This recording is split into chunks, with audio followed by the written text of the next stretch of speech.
course, we want to thank this evening, we're going to have 3 presentations, from Prevention Point, the Office of Criminal Justice, and Congresso.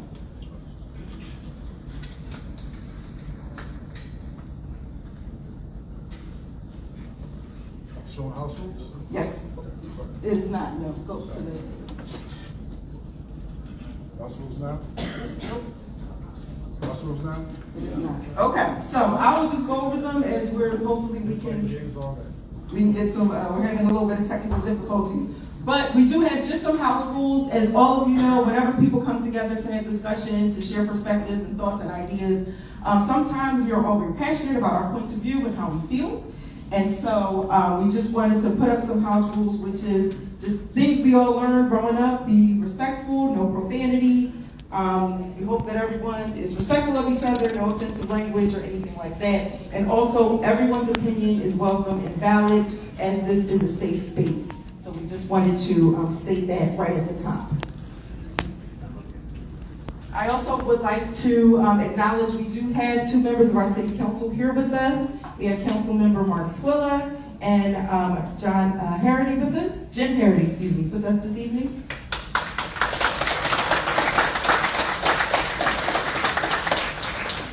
And we have some amazing resource vendors: Prevention Point, Impact, the Department of Behavioral Health, Town Watch is here, Marikey, we have Concilio, the Office of the Victim Advocate, New Day, Salvation Army, Office of Criminal Justice, Shalom Inc., and Congresso. Thank you all for joining us this evening.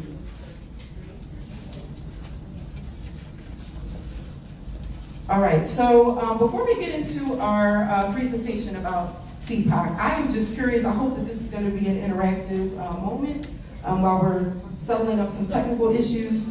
I'm just curious, when you think of the phrase civilian oversight, what are some things that come to mind?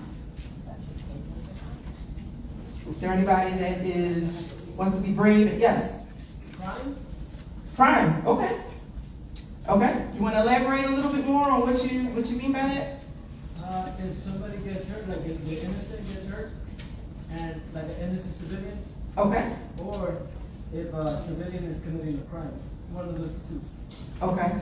Anybody else? What are some things that come to mind when you think of civilian oversight? I think about civilian oversight is keeping check on what's going on, keeping an eye on what's going on. Maybe there's 2 things happening, but there's a third eye to say, no, this is what I saw from what took place. Okay. Oversight. Good answer. All right. I saw a hand over here. I think you, and then you, and then The lootering. okay. All right. I didn't hear you.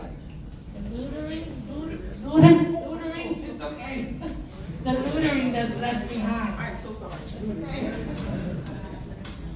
Okay.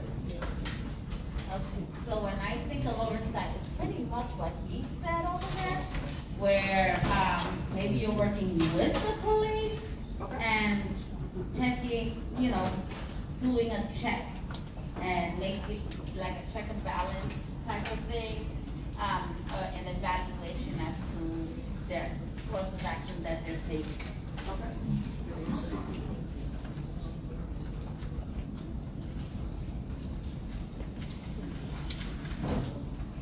Okay, where can I begin? I happen to be one of the commissioners for CPOC. CPOC was created because of what happened to George Floyd, Breonna Taylor, Tyreek Nichols, Freddie Gray. We are now overseeing the behavior of some, not all, but some bad police officers. So we are working with the police department, but mainly we are working with our communities to see how we can help you to try to work with the police department. So this is what CPOC is about. It's how we can help our community to try to work with the police department. And the last person was Eddie Irizarry. So this is what we're here for. We are here to help our communities to try to help the police department. Okay, and I think that is a perfect segue into the structure of this agency. So, as you can see on the screen here, we have, can you go back one? Our agency is led by our 6 commissioners, and here they are. We have Jolly Hatchett, Rosara Thomas, Hakeem P.A., John Solomon, Hassan Bennett, and Melanie DeBose. Each of them are members of the community who were selected, and they each come from and live in different districts, but they represent all of the city of Philadelphia, and they bring all of their experience working with the community. Some of them are activists, some of them are members of the clergy, individuals who work with community groups and engagement, and so they help shape the vision for what civilian oversight should be in this city. But that cannot happen unless we get feedback and have conversations with the community, because this agency was created to support all of you. And so our executive director, our new executive director, is named Tanya McClary.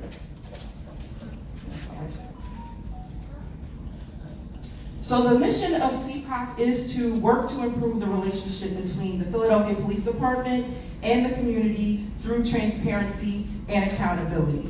So what does that look like? We do that in a variety of ways. One way is complaint intake.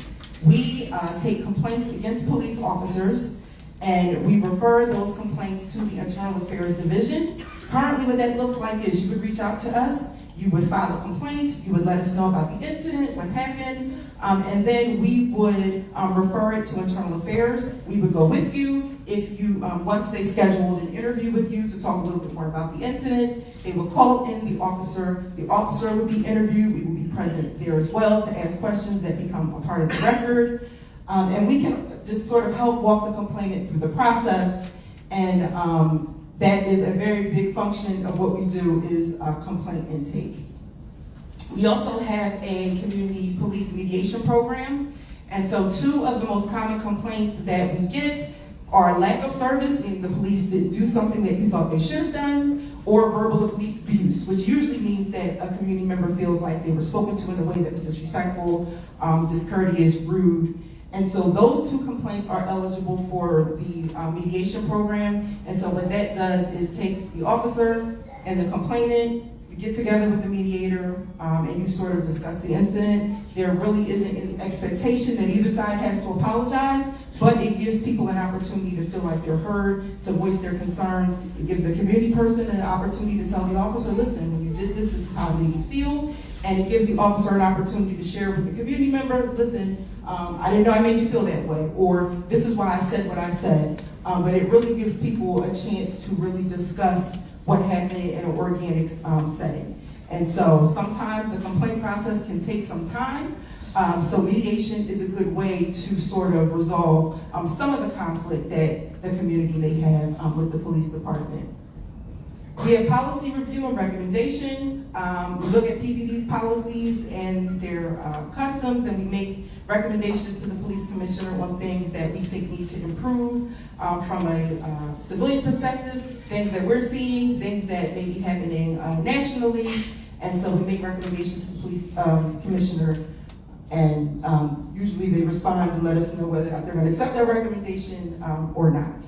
We have an auditing and monitoring unit that audits internal affairs investigations and monitors them as well. And so the auditing unit is responsible for ensuring that when a complaint comes in the door, it is handled the way it should be. It flows through the process at an appropriate time, and that all of the checks and balances take place as they should.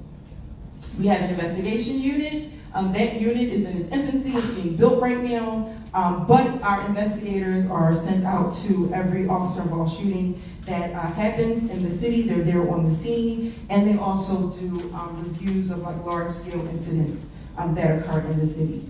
And of course, we have our community outreach, training, and engagement unit, which is the unit responsible for events like tonight. We host our monthly community town hall meetings. We have a lot of engagement we do. When you speak at different events, we talk to each police recruit class before they graduate. about civilian oversight. We talk about what civilian oversight is, what it isn't. We go out in the community and we share information. For example, many people don't realize that civilian oversight is not anything new for the city. It has also been here since about 1958. It has always existed in some fashion, but it gets a bit of a boost every so often. And as one of our commissioners stated, in the wake of the George Floyd murder, nationally we all saw this momentum around this country for change when it came to police reform and how police interact with the community. And so the Police Advisory Commission, which some of you may be familiar with, that was the previous iteration. We transitioned into the Citizens Police Oversight Commission. One thing you may notice is the first word changed because being the Police Advisory Commission, sometimes it's misleading. People misunderstood. They thought that we were part of the police department, which we are not. None of us are sworn officers. We are just community members who have variety of backgrounds in different, social work or investigations, different things. And we are not the police department. So that's one big thing that we were proud of. When we were able to change the name, it kind of helped just with branding and helping the community understand who we are. Next slide, please. So some of the accomplishments that we have had over the past 2 years, we have increased our staffing capacity. I will tell you, I started with the Police Advisory Commission in 2019, and at that time there were only 6 people. So as you can imagine, 6 people, it is very difficult to provide oversight for over 6,000 officers when there's just 6 of you, but our agency is growing. And so one of our priorities is to do things like this event. Come out in the community, introduce ourselves, let people know, listen, we have staff, we're here to help, this is what we do, these are ways that we can be a support to the community, and so many of the community partners that are here tonight that have already been here, already doing a lot of the work, and so we just now have the capacity to really ramp up what we need to do. We now have a civilian presence on the Police Board of Inquiry. If you are unfamiliar, PBI is a board that hears allegations of police misconduct. And so as I just talked a little bit before about our complaint process, at the end of that process, if the allegation is considered sustained, which means more likely than not the incident occurred, it would move to PBI. And so PBI is, if you envision sort of like a court hearing, where you have the department advocate who acts as the prosecutor, and then you have an attorney from the FOP who would act as the defense attorney, and then you have the officer that is alleged to have acted improperly. And so it is a 3-person panel, and for the first time in Philadelphia, there are a lot of other cities that don't have anything like this. There's a civilian that is a part of that panel. So CPOC has a seat on PBI. And so what you are doing is you are looking for 2 things. Number 1, did the police department have a policy that prohibited whatever the conduct was? And number 2, did the conduct occur? And so if you satisfy those 2 things, what you would do is you would make a recommendation for whatever discipline you think is appropriate. You do not have to come to a consensus. So CPOC, we're civilians, we're there, we render our own verdict of what we think should happen, completely separate from the police department, and then it goes to the police commissioner to determine whether or not, what discipline he or she would like to impose. We have a civilian presence in the charging unit. So after cases go through the complaint system and they are determined to be sustained, the allegations, then it would go to the charging unit who would determine the appropriate charges to apply to that specific incident. CPOC is also a member now of the charging unit, so we're there to lend a civilian ear to that process as well. I already spoke a little bit about community police mediation. I talked about, we give our oversight lecture to East Police Recruit class, because what we find is sometimes when you can get people just when they're starting out, when they are bright and excited to really serve, that's a good opportunity to talk to them about what oversight is. And so we have a 2-hour lecture that we give to all of the police recruits before they graduate. We've been added to the Civilian Police Academy curriculum. If you're unfamiliar, the police department has what they call the Civilian Police Academy. It is a 9-week program where they invite community members to join them to learn about police policies, different procedures. They have what they call reality-based training, which is where you are in sort of like a simulated environment where they give you a set of situations and they ask you to respond as you think an officer would or how an officer should. And the goal at the end of that is to sort of return people to their communities with a little bit more information about how policing works. And so that is the police department's own creation, but CPOC is a part of the curriculum, so we have a night where we go and we talk to the community about our agency and what we do. And several of our commissioners and staff members have gone through the Civilian Police Academy. And I also mentioned that our investigative team is present on the scene at officer-involved shooting incidents. Next slide. Okay, so just briefly, this is just sort of a snapshot of just some of the things that we have done over the past 2 years. If you ever go to our website or one of our social media pages, if it's on Facebook or Instagram, we post all of the dates for the PBI hearings that are CAPS. Those are complaints against police. Those are complaints that came from members of the community. Those hearings are open to the public. So if anyone's ever interested in seeing what that process looks like, we post the dates. You're more than welcome to come so you can see what that process looks like. We're out in the community. We also give out officer commendations if we get an occasion where someone wants to write in and say that Officer so-and-so did an amazing job. We speak at different community events. We like to have movie nights in the community where we talk about different social justice issues or things that may be happening nationally. I think sometimes that can be seen as sort of an unconventional approach because some people might think, what does a movie night have to do with policing? Some people might say nothing, but also everything. Because we understand that in order to build community trust, you have to be present, you have to show up in moments when bad things happen, but you have to be consistently present when good things are happening as well. And so a lot of times we like to go places and just say, listen, if you're having a group of kids playing basketball, can we bring water and water ice? Just so that we can support a lot of the partners that are already out doing amazing work in the community. Next slide. Okay, so we do have some questions, some time for Q&A at the end, but at this point, I'm going to bring up our community presenters just to talk a little bit about their role and some of the work that they do, and then we will get to some Q&A and then our community discussion in a moment. So first, I am going to call up Kurt August from the Office of Criminal Justice.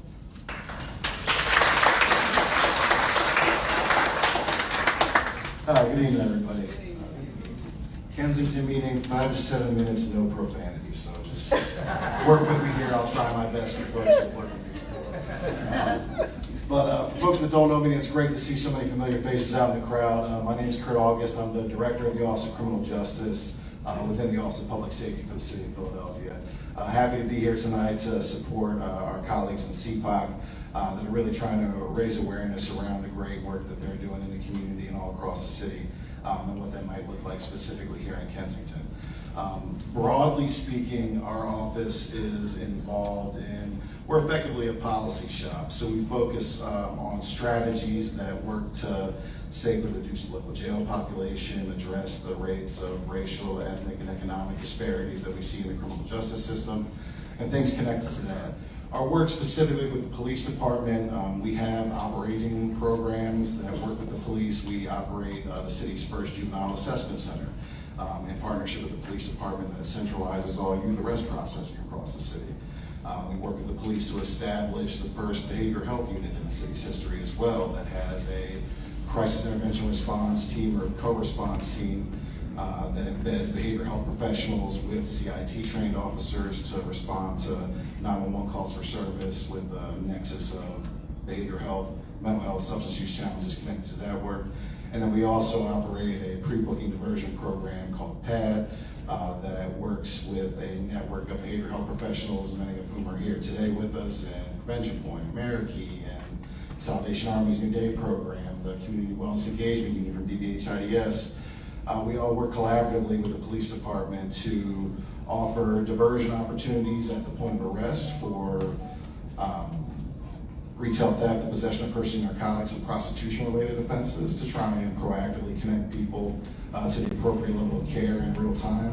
But we also work with the police in situations that don't involve arrest too, so what we call social referrals. So the police often have what they would call mere encounters with people in the neighborhood where there's no reasonable suspicion or probable cause to make an arrest, but they're still directly engaging with somebody with complex unmet health needs that they're trying to connect to services. So we work with a network of community providers to be able to facilitate warm handoffs from that level of police contact to get it connected to services in real time. We also do family engagement, family reunification work in the neighborhood as well. So you can call into the PAD office at 3901 Whitaker Avenue if you have a loved one that you think is on the streets in Kensington that you haven't seen in a long time. Typically, adults aren't usually missing persons, but the PAD team, the officers that are assigned to that, are folks that will prioritize that. They'll work with outreach workers in the community to see if they can identify somebody that you may have been looking for and missed and are trying to actively reconnect with, and see if we can kind of do some family unification work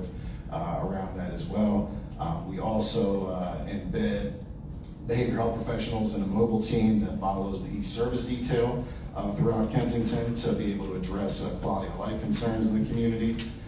And then we also have a school intervention team in connection with the work as well. So we have a team that starts their day at 6 a.m. Every day and actively goes around all the local elementary schools in Kensington and tries to proactively engage adults with behavioral health challenges that are insecurely housed, that are in need of resources, that may be in and around school grounds during arrival time, and they also work at kind of the dismissal time in that 1 to 3 o'clock range as well, to try and support some of the needs in the community.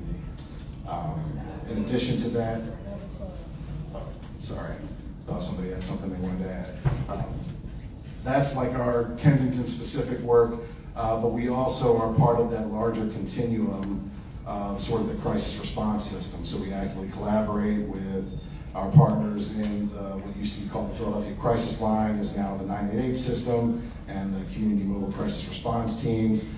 We also have fund and do collaborative work with the fire department around their AR2 and AR3 models that embed behavioral health professionals with paramedics to respond to overdose calls for service, that also work with behavioral health unit in the police department for the city's first medic-based 302 transports, so involuntary commitments. Folks that have approved involuntary commitments due to a mental health crisis. We partner with the fire department to have the capacity to be able to transport those people in a medic unit instead of in the back of a police wagon. We also partner with our local CRCs to help smooth out that process as well. In addition to that, we also do larger, again, policy work around actively monitoring the local jail population, trend analysis by race, gender, volume, size, custody status, so that folks in the city have a better understanding of how many people are in jail on any given day, why they're there, what are the circumstances and reasons when they might be released, and things of that nature as well. So we're undergoing all of that work. We think a lot of that has a natural partnership with a lot of the broader goals of CPOC. Try and think of ourselves as partners, in a lot of this collaborative work to try and improve the quality of life across the city, and certainly be able to offer as many concentrated resources as we can in neighborhoods like Kensington. So, are we doing Q&A? Okay, so I'm happy to turn it over to my colleague, Savannah Masella from Prevention Point, who can talk a little bit more about the work that her organization is doing in the community. If anybody has any specific questions for me afterwards, I'll certainly be around till the end of the evening and be happy to address those too. Thank you so much for your time.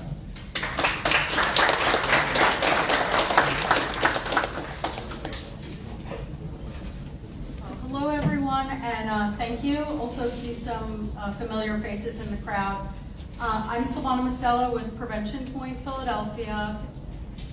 You may know us for a few services, but I wanted to tell you a little bit more about the rest of the work we do. I'll start with our drop-in center. Drop-in center is located at Kensington and Monmouth. We are open during the week. The drop-in center is a place for people to come in from the cold or heat. Also ask for services. People will often come in and say, I heard I can get treatment, I heard I can get medical care, I heard I can get meals, heard I can get benefits. And the team links people to all of those resources. We also have a meal program as available different days of the week. We have the public restroom project. I want to tell you that in addition to the drop-in center where we do several thousand referrals for medical care, treatment, housing, etc., the restrooms themselves, even throughout the day when the main building is open, are doing thousands of referrals to different medical and social service resources. We have the Prevention Services Department, which includes the overdose prevention team. We gave out over 97,000 doses of Narcan last year. We're going to well exceed that this year by July. The team goes out and not only reverses overdoses, gives out Narcan to community programs, residents, recovery homes, people at risk of overdose, and provides other resources as well. Obviously, we have the other prevention services, including the exchange. Our medical care, we have a full clinic at the building. We offer HIV care, PrEP care, wound care, substance use treatment with medication for opioid use disorder. We do all of the forms of treatment medications that you could get. And we also have hepatitis C treatment and testing and linkage. And all of the medical services come with either a case manager or a navigator. No one's getting just substance use treatment, medical care, or something else without a case manager attached. We also have, in addition to the in-building substance use treatment, we have the mobile overdose outreach response van. That unit is sometimes in Kensington, but it goes out throughout the city to neighborhoods that have had large numbers of people pass away from overdose. It's a team that includes medical providers, outreach workers, overdose prevention staff, and recovery support specialists, and we partner with the city. The DBH-IDS MORE team is out there with us as well. So if people don't want treatment from the van, they can get referred to another provider. We have the housing team, intensive case manager, and through the PAD program, as well as in the main building, we have reentry service. We can help look up people's dockets, reconnect them to adult probation and parole, connect them to the court system, represent just by going with them. We did a Defender Day today. On Thursday, we have the Defender Association there from 12 to 2, and we have various other legal clinics. We also operate Beacon House on Lehigh Avenue, residential support for people coming in from the street. We have a homeless outreach team like many of the other service providers, and we have housing case management. And then we have the community engagement unit. You will see Wesley Oakman and Carlos Del Valle over there. Yes, big shout out to our community engagement team. They are going out across the city, getting Narcan out to people. They are also distributing bags of food. We are trying to expand the food distribution program to more needy families. And they will do community cleanups, biohazard pickups. So they partnered with the library this week and throughout the last few months. So we are partnering, trying to be the best neighbors we can, and I'm sure I've missed something, but those are the bulk of the services.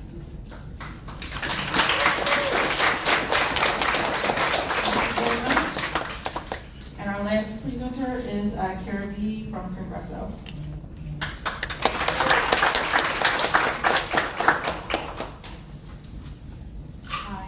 So my name is Kira Bololio. I'm the Director of Family Wellness over at Congreso. So Congreso is this multi-service organization founded in 1977. We've shifted over the years. Our mission and values really strive to ensure that we enable individuals and families in predominantly neighborhoods to achieve economic self-sufficiency and well-being. How do we do it? Well, Congreso's platform, if you haven't picked up this flyer, it's the best one, I think, in my opinion, because you can scan it and kind of Go into each program. Congreso's programming has shifted a lot over the years. If you may have been to Congreso years ago, if you come right now, the programs might look a little bit different. Some programs are still there, but this is probably going to have the most accurate representation of what our services are. About 74% of our clients are Latino, and 73 fall below $15,000 a year. So we're helping the folks that need it the most.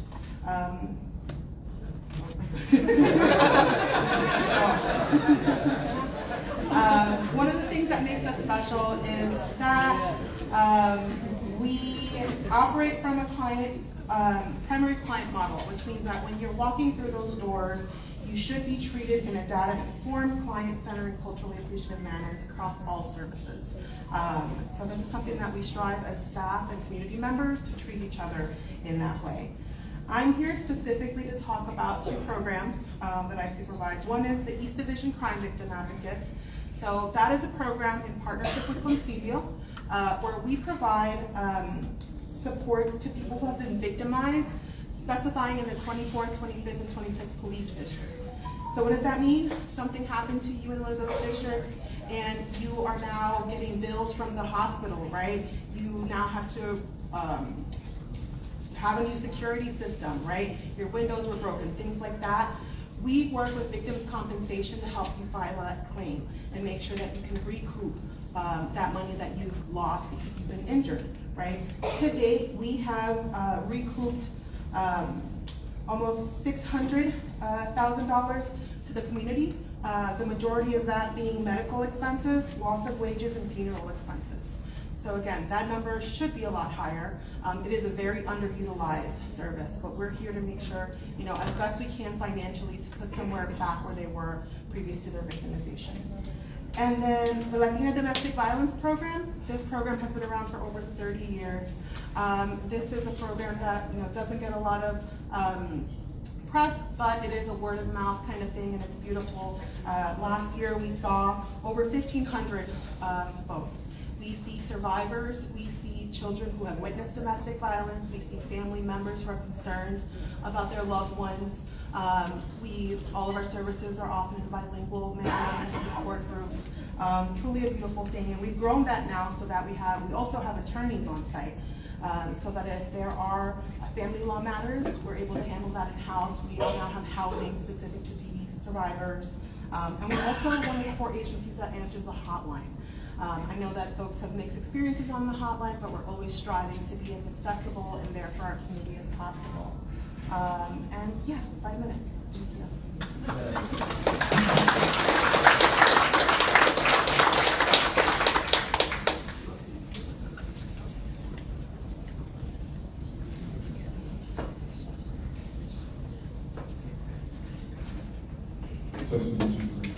Okay, I think we should get the monster out of the room. This is not a reflection of my technical skills, but rather a reflection of me being a Sixers fan and me also believing that they can beat the Knicks tonight. So, all right, that's what I'm going to do. Ms. Grimm, if you want to get on the laptop, bring up the rest of the presentation. So now that all of our presentations are over with, let me introduce myself. My name is Damien Green.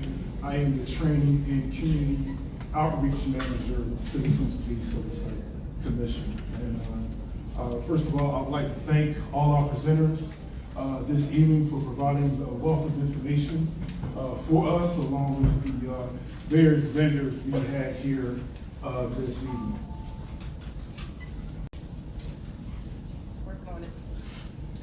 Okay, so I'm about to do this old fashioned.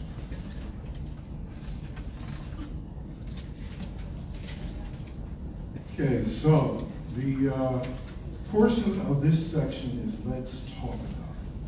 So let's talk about some of the concerns that you have, some of the issues that you may have as this we embark on a new period and a new time, not only in the city, but also in Kensington. So does anybody have any questions related? Who said I do? Okay, I'm gonna make my way back to you. And when you stand up, can you provide your name if you're with an organization? Can you provide the organization that you're with? Sure. My name is Jose Daniel Rios Cortez. You can call me Joe, but I'm with Green Kensington, and I wanted to find out. Yesterday, I saw something. I witnessed something that was a little troublesome to me. It made me feel uncomfortable later on, but I wasn't sure if this was right or not right. I saw a couple of police officers put their knees, like 2 or 3 of them, put their knees on the back of a young person. Looked like a teenager. I didn't take a look good at his face. He was kind of light skinned, he had a big nose, but then the problem was they had their knees on his back. But I don't know if that's considered police brutality or not. I wanted to find out what you think. Thank you, Joe, right? Yeah. That was a great question, thank you. Without being there and maybe having some sort of video to describe the incident better, I can't say whether it's brutality or not, but the fact that it bothered you should be enough that you want to question it. And so that's what this discussion here this evening is about, is having those real serious conversations, because we haven't seen this type of policing in a while now. Not saying that the community doesn't need it, or doesn't need it, but we haven't seen it. And so what does that look like? How do we readjust our understanding of things? So if you'd like, Joe, we can talk more about it after the session. Maybe we can have further conversation, get a better description of what happened, and I'm sure my agency can look further into it. But thank you for sharing. Anybody else? No, it doesn't necessarily have to be issues around police, the issues around the business district here on Kensington Avenue, it can be issues around keeping our streets clean. They're all public safety related, believe it or not. Does anybody else have any concerns? Yes, ma'am, your name? Maria Angelia Licea. We have a business on 2800 D Street, Cantina La Martina. We've experienced 3 incidents in the past 2 weeks. The first one was we had a DoorDash driver come to the restaurant to pick up an order that had been placed. She arrived with her 14-year-old daughter, and 5 people followed her into the restaurant and attacked her and her daughter. The restaurant still had like 5 tables. It was 8:40, so we were close to finishing our service for the night. We called 911 multiple times, and the police did not show up until probably 2 hours later. This is concerning because, running a business, we're responsible to keep safe the people that are in there, anyone that enters the restaurant, our staff, and my husband and I were there, our daughters were there. It's a family-run restaurant, and that was really concerning. Last night, someone broke into our patio. Again, we called the police, 10 o'clock in the morning, and the police did not show up until 12 noon. When the police, who is the police that comes to the restaurant to have lunch, is familiar with us, she said, I received the call 5 minutes ago and I'm here. So it took her 5 minutes from when she got the call to get to the restaurant, yet we placed the call at 10 o'clock in the morning. And the third one is, on Monday, when I went to open the restaurant, I found human feces in the doorstep of my restaurant. So all of these are things that I understand that the administration is working on. The only thing that the police officer could offer as an explanation was, I came as fast as I could. It took me 5 minutes to get here from when she got the call. The concerning part is, this is human safety. These people could have entered the restaurant armed and hurt not only the person that they attacked, but also people in the restaurant. And it's not acceptable to arrive 2 hours later to something like this, or you make a call, thanks God, they just took out the flags and damaged the property outside. But I have employees that come 7:30 o'clock in the morning. We did not know if they were in the patio, if they had broken into the restaurant. So just that response time, it's not acceptable, and it makes us feel, we've never felt this way. We've been in Kensington for 2 years. Today I felt unsafe.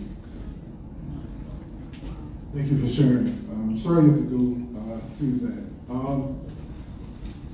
And where's the business specifically located at? 20th. Okay. And there's other businesses in the area that are close by? All right. Once again, like I told the gentleman joining back, if you can speak to me or some other staff from my office, and we'll try to further that process along and give you some answers to your questions. Okay, thank you for sharing. Yeah, absolutely. When it comes to business, when it comes to quality of life issues, they're all related. They're all related. You can't possibly solve one without tackling the other. Sir? Yeah. Your name and if you're with the organization? Yeah, my name is Ron Hawkins. I'm a pastor and long-time resident in this community. I like to think of myself as a community activist as well. 36 years ago, I was out there on the streets too. I was an addict, and I've been sober and clean for 36 years.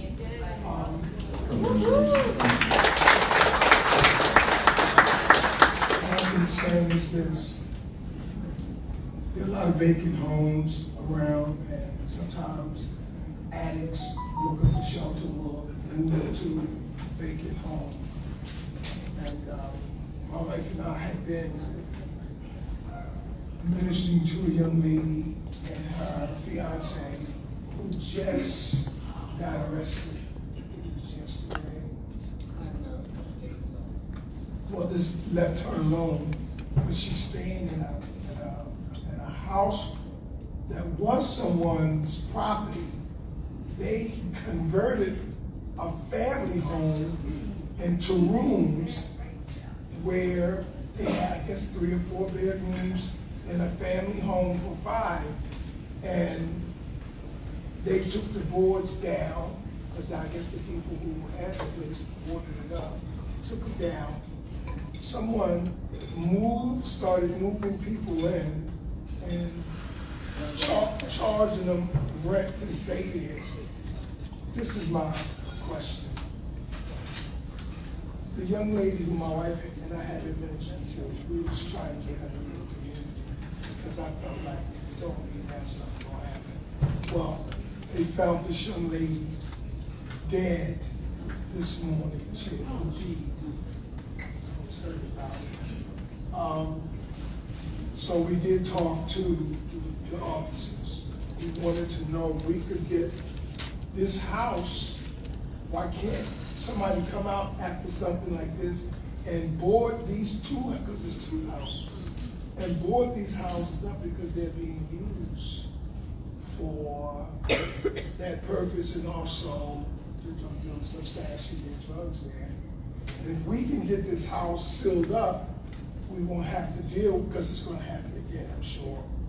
So I'm thinking, I'm asking the officers, can we get somebody to come out and seal these houses up so we can prevent this from happening again, because it surely will.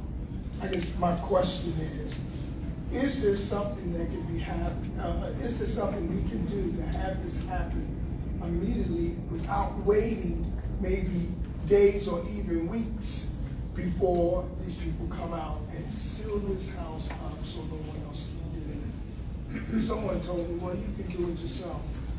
Right now, if we go out to do it, you almost like to get fighting with the drug dealers because they're kind of like taking over the properties. Right. Well, yeah, you definitely don't want to do that. You don't want to get involved in any type of altercation, even though you're probably right in what you do. Done. Well, what I would suggest is also, I know there's a collaborative effort done by this administration to deal with those types of issues. Perhaps other agencies can get in on that. LNI, especially if the zoning for that particular residence has not properly been approved or changed. So that's one of the steps, but we honestly need a permanent solution. And what I would suggest is having more patrol cars go through that area while those other tasks are being undertaken by the other departments. Right. But I'm sure that type of occurrence is not unique to just your block. No, Unfortunately, it's problematic. Yeah, I've been to several meetings, within the last couple of weeks. I think this is my 7th meeting. And everybody, everywhere is dealing with the same thing. And in some places, depending on where you live, it's worse. But everybody. Well, Ron, perhaps we have additional information. This is our lead councilperson, Jim Harity. No, I'm just gonna give him my card. Oh, Call me right. tomorrow and we'll get somebody out. Okay, thank you. Thank you. All right? Thank you, Councilman. Thank you, Ron, for that great question. Sir, your name? My name's Larry, I live in the area. I guess this question is more for the Office of Justice of the City. One of the characteristics of chronically unsheltered drug users, drug sellers, prostitution, is that they're unable to understand their behavior on how it affects themselves and to others. So that's why encampment crews and this proactive nature that you're speaking of hasn't worked. So my question is the city going to do something different this year and next year with regard to budgeting and treatment that will actively engage these individuals to get treatment? For example, arresting them when they commit crimes like loitering, blocking of public access of roadways and sidewalks, drug use and drug sales. Those are all crimes. Is the city prepared to put money towards treatment so the individuals don't just get moved around and find another place to be unsheltered, sell drugs, do prostitution? Is the city going to put up some real money this year? I know that Mayor Parker has discussed a bigger budget next year, but does it include treatment? Yeah, I mean, in short it does. I think you're putting me on the spot to sort of get in front of an announcement that's forthcoming here pretty soon. So this is a bit of a sneak preview, so keep it to yourself, don't tell anybody I told you this, but there is a pretty significant investment, you could probably call it an unprecedented investment, in expanding treatment capacity. There are active negotiations with insurance providers, not only within Philadelphia from a CBH Medicaid perspective, but we're sitting down having structured conversations with the Magellans and everything else from the suburbs and folks in Jersey as well to get a better understanding of increasing bed capacity, sort of broadening the notion of, there's a lot of specificity within the word bed in the treatment world, certain levels of care that folks can get into. We're trying to increase in capacity on that, but there is going to be an announcement in the not too distant future, I think, of a significant investment that's getting made that's going to roll out additional beds, additional low barrier beds that folks can go right into that are going to be available to try and address that with. Again, if you've been in the neighborhood and you've been hearing a lot from Deputy Commissioner Rosario and other folks in the police department, there is sort of a tiered phase of targeted enforcement that's going to be accompanying this in the late spring and early summer as well. Certainly, look, I'm in criminal justice reform, sir, so my job is to try and lead as many of those police encounters into health services and not into incarceration. So that's sort of my role in the collaboration with the police department is we want you to intervene. All those enumerated offenses you listed are appropriate situations where we would want the police to intervene, But what happens next is sort of, where we're trying to create some additional offerings in connection with that. But to your point, it's only as effective as the quality of services that we're offering. We've certainly gotten plenty of feedback that a lot of the current offerings have been inadequate, have not been things that folks that are, people that are using drugs, that are dealing with co-occurring mental health issues, that are insecurely housed, are taking us up on. So I think you'll hear very soon there'll be a lot more details around a much more diverse array of offerings that are going to be low barrier for people to access that we think are going to be appealing in conjunction with increased enforcement in the neighborhoods. as well. They're all here waiting for your clients. Absolutely, but I just am not the person allowed to make that announcement. I can't stress that enough. But I can tell you that that is coming very soon. Like tomorrow is May 1st. I dare say you may hear something in the not too distant future. Thanks, Kurt. Appreciate that. Anyone else? I'm going to come over here to the back. Once again, give your name, if you're with an organization. Also, pick my coworkers if you'll slide anybody else. Okay, gotcha. Hi, Jen. I've worked within the community for 17 years. I respectfully request no photos. Thank you. I would just like clarification around the definition of community policing. I'm right there with you, Jen. Community policing is a popular term. It's been around for a long time, since the 80s, but very few people know what it is. And for me, basically, someone that comes from a civil rights background, community policing for me means equal policing in all communities. So whatever that looks like, that's what I want. Equal policing, equal services in all communities. And so if you come from that foundation point, from that level, then it can only get better. To push that point even further, community policing goes beyond coat drawings. It also goes beyond footings. It goes actually having investment into the community, recruiting people from the community to become police officers, to become nurses, to become psychologists and psychiatrists to help everyone in the community. I also believe involves becoming teachers. So it's a communal process, whatever community policing is. So thank you for bringing that question up, for helping us to define what community policing may be. And Juliana, you have a point to make? Hi, everyone. Sorry, I'm nervous. My name is Juliana, and I just wanted to add to that point. I didn't necessarily grow up right here in K&A. I grew up around 2nd and Allegheny. And I asked myself that same question when I was 16, 17 years old. I never had a police officer come up to me and introduce themselves. I never had someone shake my hand. I never had someone who said hello to my parents. Or even just say, hola, because my parents didn't speak English fluently. And I wanted that. It's like you can't come from outside of North Philly, come to North Philly and police us when you don't even know us. You can't even acknowledge me. And imagine being, from my point of view, of being able to speak Spanish, being able to speak English, having to kind of defend my parents in situations because they couldn't do it themselves. And I never felt like I had a police officer who can back me. I never felt I could go to my district and kind of be like, listen, my parents need this support. I never felt that. And I'm 25 years old. And my parents came to this country in the 90s and they haven't felt it yet. So I know some people today came and they were like, why isn't the police here? Because sometimes we have to come together as a community first. We have to come together. These are our streets. These are our neighborhoods. These are our kids that are growing up that deserve better. We all deserve better, but especially our kids, the next generation. And I just want to say, the police isn't here today because not everyone is comfortable with the police. That's just the reality. Sometimes it can come down to someone's immigration status, their ability to just speak English. There's a multitude of different reasons why. But we just wanted to create that safe space for everyone, because if we want more community policing, we're the agency, we want to support, we want to bring that up. And we can go to Commissioner Beck and be like, we want more interactions, positive interactions with the police. We want to feel that we can go to a police officer and they can tell me, I was a victim of a crime, where can I go for services? Because they should be able to know this.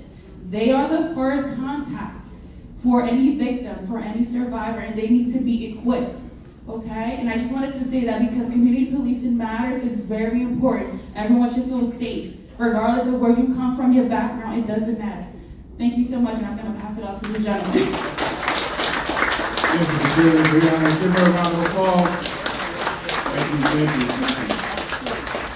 Sir, if you can, like to stand and give your name. If you My name is James White. I am a resident of Kensington, been here for 8 years. The question I wanted to ask was, if those who are struggling with mental health, does the city feel that they help them, and if so, what's the cost? If there is a cost, what would it be? Would anybody else like to answer that? Okay, you want to pass the mic to him?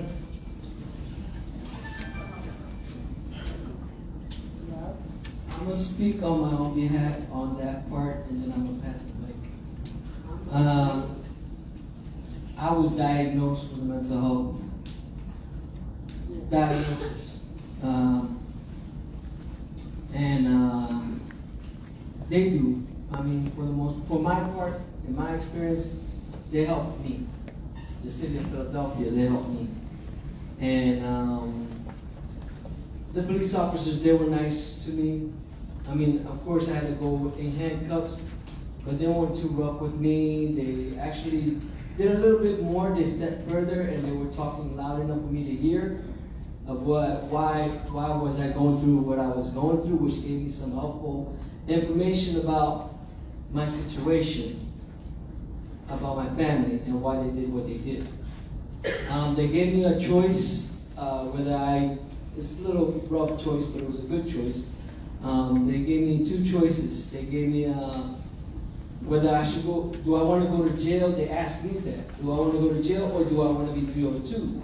Of course, I'm not dumb. I chose 302. So that's the first good thing they did. Nothing crazy about that.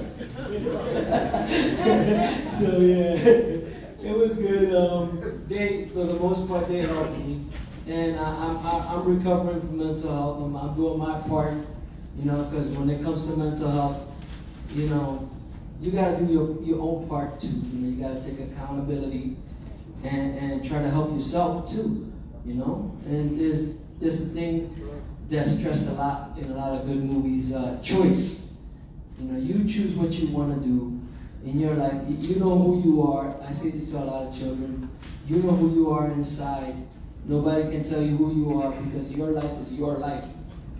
That's about it. Well, thank you for sharing. Original question was Kevin? James White. James White, I apologize. One thing about Philadelphia is a city that is abundant with resources, especially around issues concerning mental health. So no one will ever be turned away. I know this, I believe, from all probation officer days, community behavioral health, I still believe, is still around. So you will always be able to have some sort of assistance in that area. And I'm sure we can, if not any of our vendors here, but maybe someone from our office can hook you up if you need additional services, information concerning mental health services as well. But I'm telling you, people come from not just the region, but as far as Baltimore to really get the types of programming and assistance that we have. So we will, and anyone else you may need help, we'll go to help. David, real quick, I'm just going to pass the mic to the Department of Behavioral Health and Intellectual Disability Sure. Services. Can you just maybe talk a little bit about some of the services you have? Sure. We provide people to all sorts of resources, mental health, housing, employment, education, getting your record clear, and we have all sorts of resources for children who have experienced trauma, adults who have experienced trauma, and we can actually give you some resources tonight. Thank you. Thank you. Did If I everyone could hear just that? ask just a quick Sure, question. sorry. Can you maybe share what happens if someone calls like 988? Can you talk a little bit about what that crisis line is? Sure, so it's a warm line, slash crisis line. If somebody is in crisis, you can call 988 instead of 988. Yeah. All right, sorry. You can call 988 instead of 911. If somebody's having a mental health crisis, they need it, remember, so people will start getting the hang of calling 988. And you don't have to be in crisis, you can just need somebody to talk to. And you can call 988, and if you need more resources, they will guide you in the right direction. Thank you.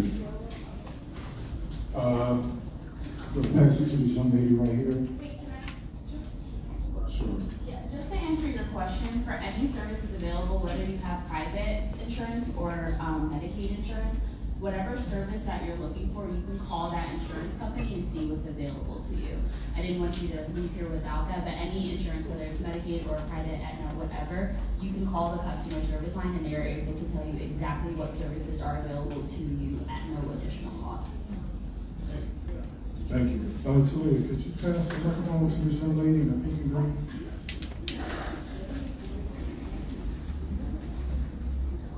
Once again, you can provide your name if you're with the organization. My name is Meg Jones. I'm a paralegal with a legal aid organization in the city, and I work down the street at the Esperanza Clinic with MAT patients there, people in recovery from opioid use disorders.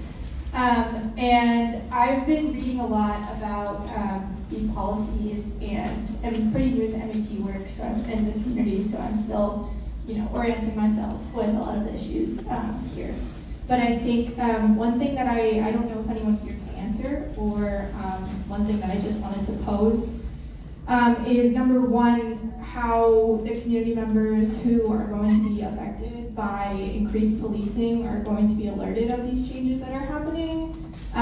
Right now, I've seen a greater police presence around the site, but if with increased emphasis on charges for prostitution, charges for possession, how people are supposed to know all of a sudden that these changes are going to occur, what community education is going into place there.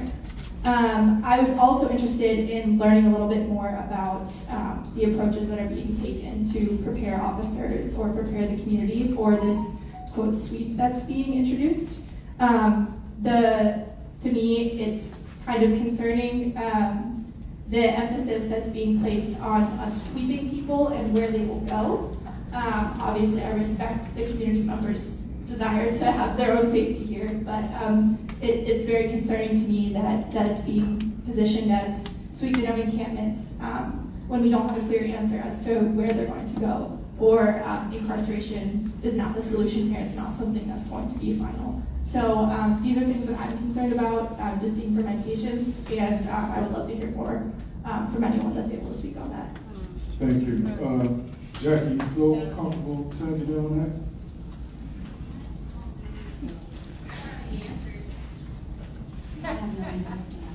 Right. No, I was just. I feel the same way.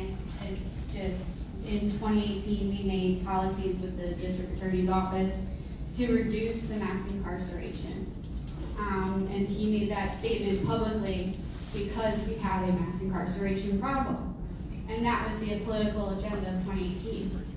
And now the political agenda is different. So that policy has not changed, and if we continue to have a DA's office who is not going to prosecute, but we have a police department who's going to arrest, where are we going to put all these people?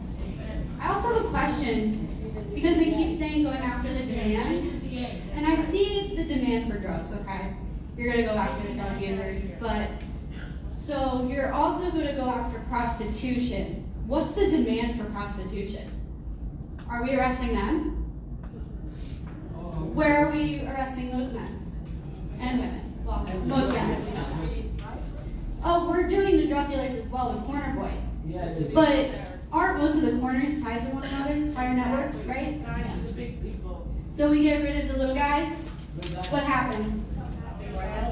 Yeah. These vacant properties, who are the owners of those properties? Where do they live? Outside of Philadelphia. They live in Florida, in Naples. And what we're doing is we're getting rid of the people who are suffering and being exploited. That's what I see. Yeah. A lot of these people who are selling drugs nowadays are actually users themselves. They're hired. They're not doing it because, it's really cool. And if you ask them the last time they got high, they'll probably say, yeah, they just used. But the last time they actually got high, felt high, probably months ago. The only reason they're getting high now is because they need to survive. So that's the questions I have. Because I have a lot of family who's ended up here, and I have a lot of family who's left this community, and I don't know who they are now. I have an aunt who's been trafficked. She's missing from this community. Wow. So there's a lot of people like that. And and these drug users are being exploited by the people making these decisions that don't realize it's actually everybody above a restaurant at this point. So, we have a lot of work to do. Thank you for sharing, Jackie. Thank you for sharing. So, Lee, any follow on with that? I just want to highlight the fact that, you know, so many of these issues are so complex, and all of us understand that there really seems to be a lot of community confusion and questions that people have. For CPOC's part, you know, we try to do our best to do as much community education as we can, but we have questions just like the rest of you. You know, so it is our goal to take information that's gathered tonight and use it to sort of see how we can get some detailed information from, you know, our law enforcement partners and people that are making a lot of decisions for this area, and maybe not consulting with some of you about how you feel or how you're going to be affected by it. So I just wanted to mention that. Lovely to be an ambassador to respond to that question right there. So I think there's a couple ways to try and address this. The first point I think that came up was this notion of like sweeps and like mass sweeps that are happening across the neighborhood. The only thing that's been definitively like said out loud with intentionality is a resolution for the encampment on 3000 and 3100 Kensington Avenue.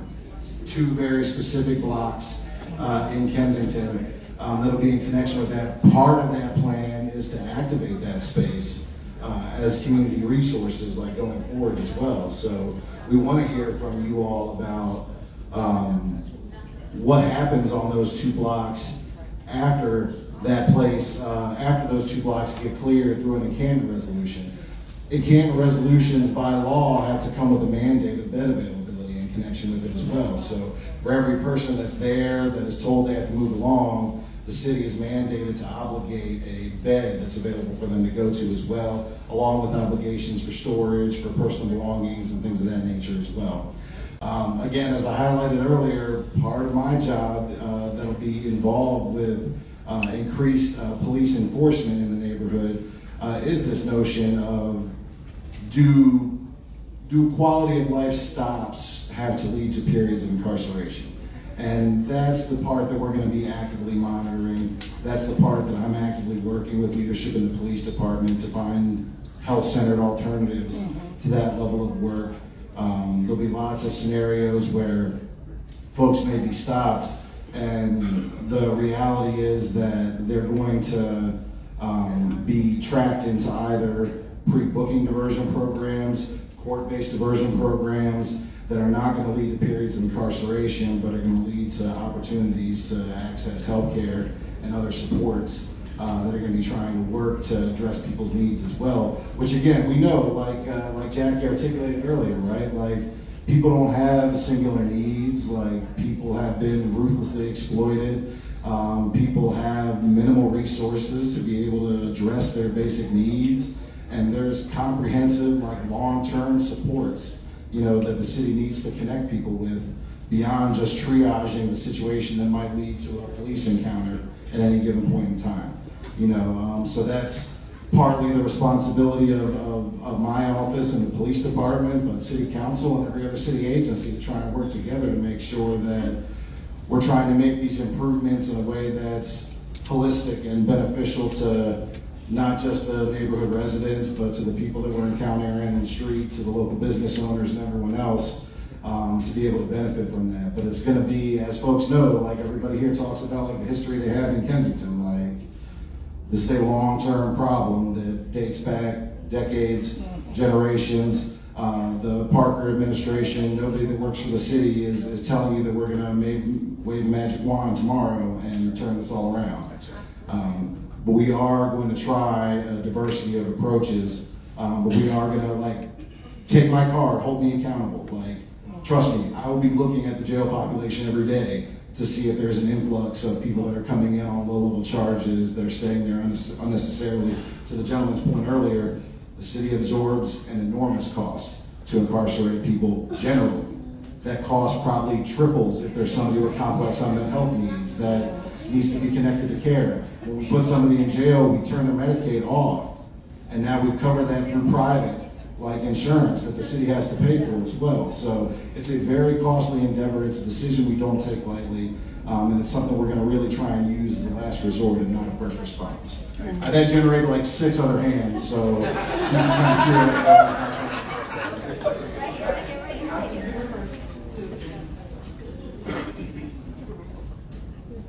Okay, so my question right here is to you. I'd like for you to explain to me, what does police enforcement look to you for this particular area? Because when we have 2 laws that conflict each other, we have our no loitering laws, which, what does that mean? What does no loitering mean to you? I thought there were 2 questions. No, wait, it is a 2-part, it is a 2-part. What does no loitering mean?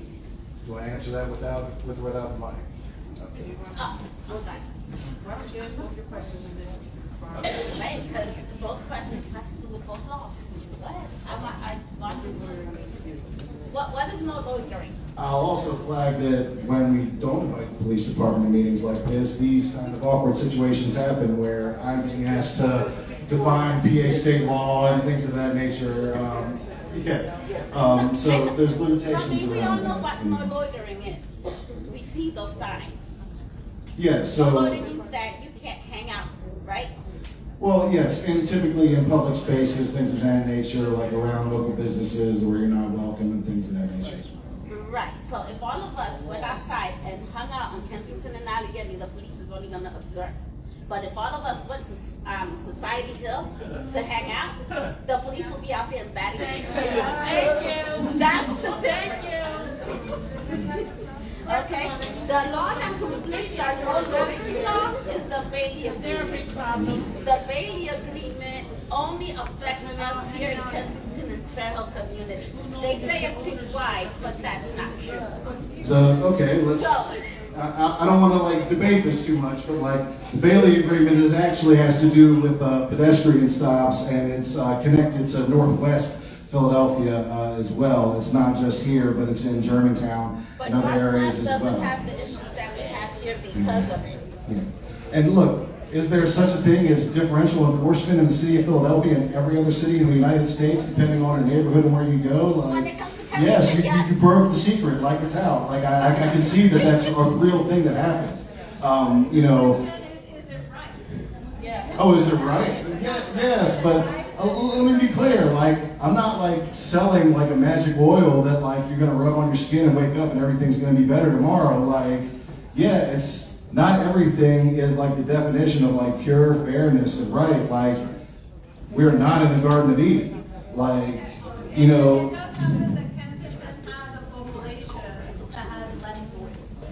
That has less voice. We have less representation. We don't have groups that actually. Nobody's listening. Basically, nobody's listening. They're taking our cries, but they're not doing anything with it. Like, and now it's coming down to 2nd Street, and I'm not going to allow that because my mom is down here. So they're going to have bigger problems when they come down that way. Yes, ma'am. I run KIPCA, Kensington Independent Civic Association. We're probably one of the oldest community groups in this area. How many people have ever been there? Yeah, you're always there. How many have been to the Harrogate Civic Association? Yeah. How many have been to Somerset? Yeah. Okay? And we're on this side, so that's why we get more people. The problem is, we've sat back. Not me, I'll tell you that. We've sat back for, I don't need that. Definitely don't need that. We've sat back for a long time, why 2 mayors have left us in agony. Yes. And I'm gonna say, Nutter and Kenny. Yes. And I said last night to the police, I think I called them morons. I do believe that's the word I used. John Street had started cleaning up with Operation Sunrise. Yes, And when Miller came in, whoop, that was it. And when Kenny came in, that was it. Yes. These two gentlemen here, the city council, their hands were handcuffed just as much as the police. But that's our fault, because we didn't go down to City Hall and bitch and holler and complain. We holler and complain outside our house. We holler and complain to our neighbor. But did any of us go to City Hall and stand down there and say, yo guys, tell that goddamn mayor to cut it out and let us. Tell that DA to start prosecuting the real crime. Right. I bought my house here in 1970. I bought it here because of the church, and I could get on the L, and there were all little stores here. Yes. Foxy Lady was here, was a high-end. Yes. This was a blue-collar neighborhood. Yes. I come from North Philly, recent Cumberland, Fifth and Cumberland, if anybody knows where it was. Yes. And as my neighborhood went down, then it just kept moving up and moving up, because mayors didn't take it to heart because they didn't live here. Yes. Yes. But it's our fault, we left them. We let them get away with it. There's a few of us that'll stand there and every one Thursday a month I go to my meeting. One Tuesday a month I go to Juliana's meeting. Keep going to different meetings. I see the same people, but I don't see everybody in this room. And to the lady back here, I came up Kensington Avenue today to get here, and there was at least 20 people laying on the sidewalk. I didn't know who was alive and who was dead. But do you know who's being abused the most? We are. Our children. Our children and our old people. Yes. Anybody 60 and above can't go out of their house. Yes. Children can't go out and play because you can't put them out there because somebody's going to shoot. Or they walk up the street and give 10-year-old kids a free sample. Yeah. The drug addict chose to be there. They need to get No matter what the reason he chose, whether it's a mental problem or depression or whatever it is. But my children did not choose to not be able to walk out of the house. My grandson hasn't been out of the house like in 5 years. Do you know how much he weighs? Now that he's down to 393 pounds from 400 something? Because all he does is sit on a game in the house, day and night after school, and eat and eat and eat. So who's being abused the most? Our children. Yes. And if we as mothers don't stand up for our kids, we're a pitiful group of mothers. Yeah, they're gonna be lost. And some of the people laying out there are somebody else's kids. But where is their mother? Sitting in Bucks County, sitting in Montgomery County, sitting in Chester. Yeah, don't want them to come back. I don't want them to come back, but you don't care what's happening to our kids, how much PTC they're getting. Yeah. That's the problem. Community policing is us helping the police get rid of the people that are harming our children. Don't be They don't have to go to jail, but they damn well can't lay where they are. Yes. Drug dealer. The drug dealers too, but that's a criminal thing. All right, we do have, we had somebody else that had their hands up. Thank you so much, ma'am, for sharing that.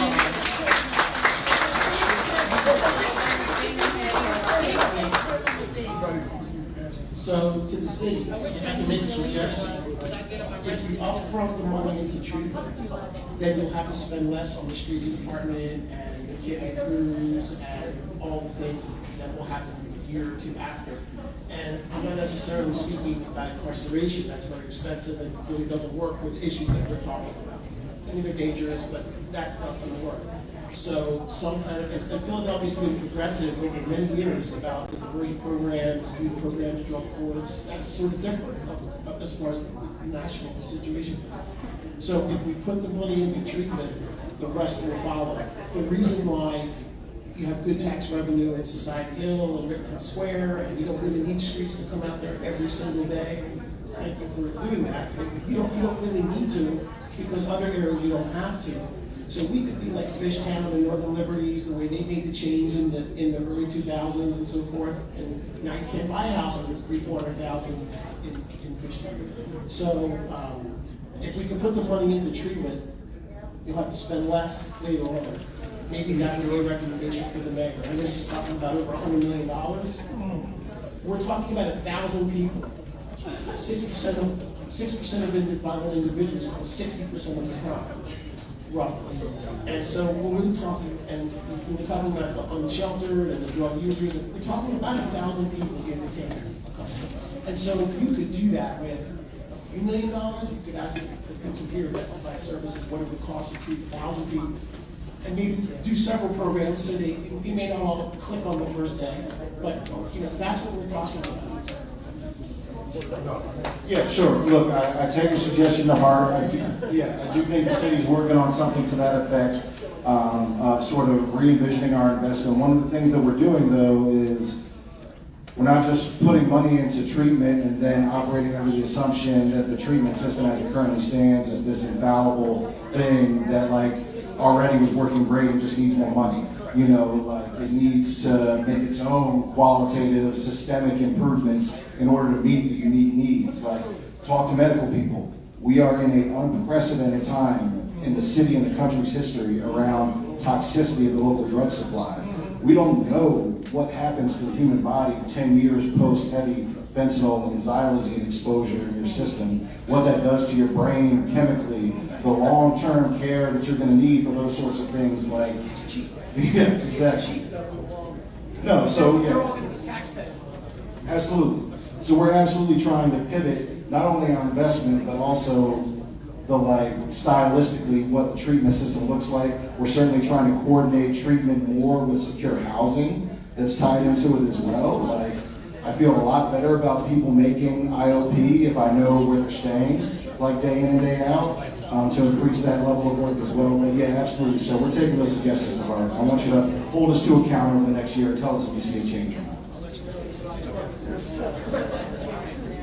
Thank you.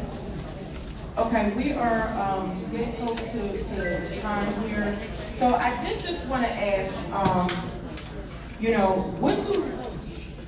what do we feel are the top 3 priorities for this area right now?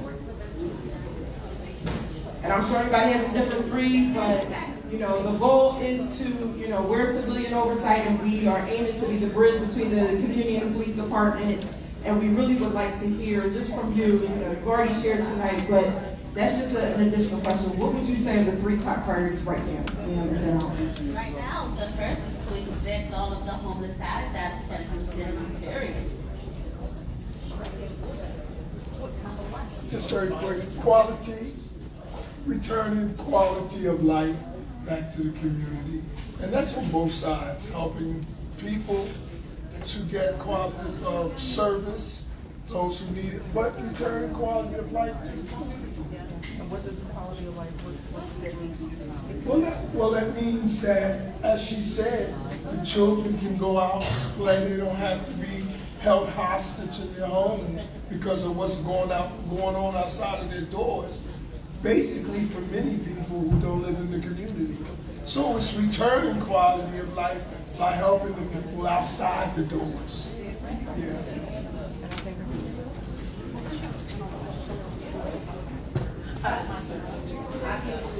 I would say one of them is more low barrier housing.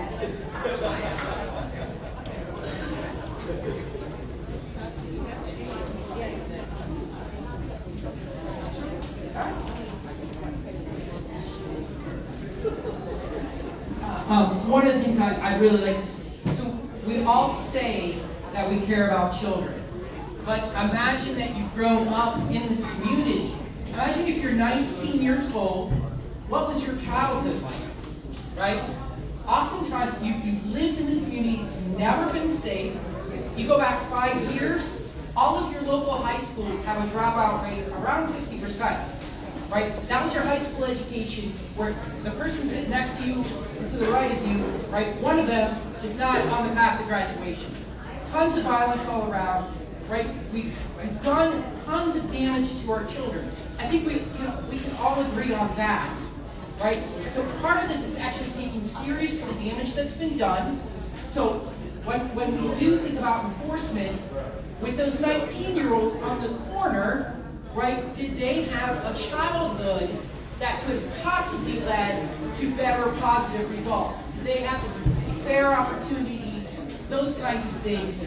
So we need to redress the harm to children and not just give lip service to it. So for small children, thinking about dealing with the trauma and all of the ills, right? We have additional stressors in this neighborhood, but without all of the natural things that children have to get rid of stress.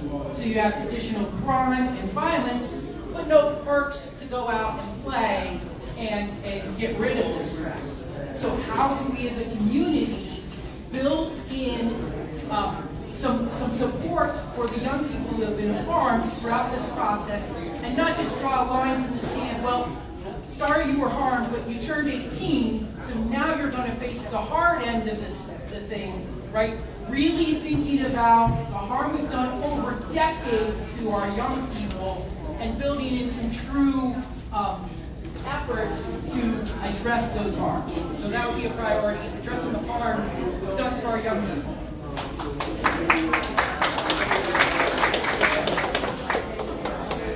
And with that, in our approach overall, meeting people where they are in their ability to get discipline.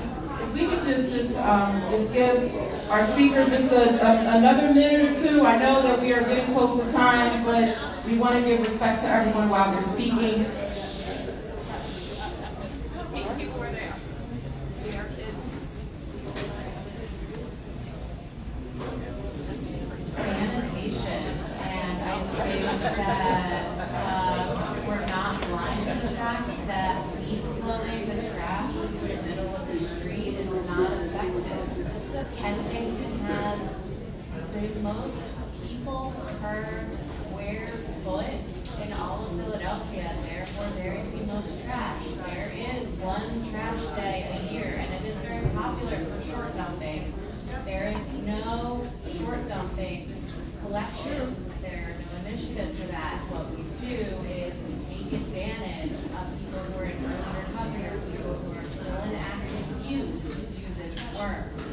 Addressing this in ways for community dumpsters, additional sanitation waste pickup, stop leaf blowing all of the trash into the middle of the road, because you know those are going to set up the community members and the people that are working out in the streets.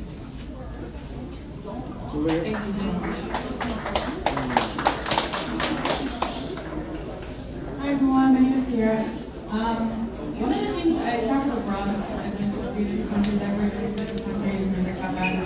A lack of community. I mean, I'm born and raised in Kensington, and this is the least community I've ever seen. And community, I'm not saying, how can I describe community? Where I can go as a third place. I don't know if you guys know that idea of a third place. But Kensington does not have a third place. The parks. Kids are scared to go to. Today there was a team job fair, and a lot of the vendors here were there as well. And it was such a beautiful evening to see kids together.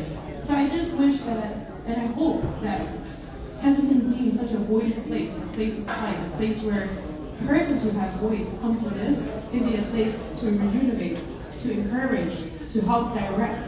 So that community, as Esperanza here, is a community of the gym, health, and wellness, community of the church, the community where, there's so many communities that we need to rebuild and keep tight. So if you have a community, reach out and reconnect, because there is no community policing without the community. I hear so much about community policing, but we don't even police ourselves. We have no morals, we lost our values, We used to be able to respect our elders. I just saw 7 9-year-olds curse out an adult. So before we talk about let's build community, we need to build what is our morals, what are our values, what is that third place, so that we can allocate those resources and not just endlessly put it in a place that just seems like an endless dump. Kensington is not a dump. I'm fearful.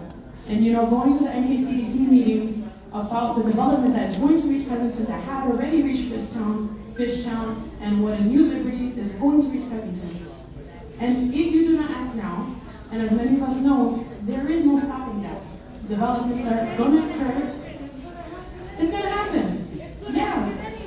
But we're the ones that are going to affect it, because Kensington was the place. Kensington was the place that people will run to, and those places were out. There is no more running anywhere. We are oppressed. They want us to clean it up. Okay? I'm not saying clean it up. What I'm saying is, in short, sir, before you increase this community policing, what community can you bring about here?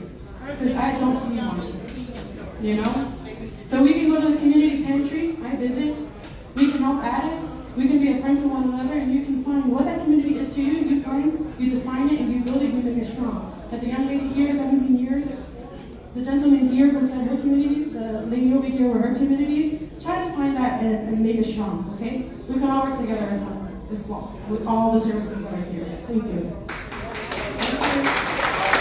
I want to thank everybody for sharing their thoughts and their perspective with us this evening. I understand that for many of you, it may have been the first time that you saw CPOC or got to know us. This was a first step for us to introduce ourselves to the community and for us to hear from you. And we are hoping that as we build a presence here and work with many of the people, as I already said, that are already here doing the work, that you will accept us as a community partner. And so this is not the last time you will see us, this is just an introduction, but we are committed to working with all of you to create the changes that we all want to see here in this area. So I also, before we go to our, whoever won the raffle, somebody brought up a really good point about what Kensington is. And we do have on the wall here, we have some markers, just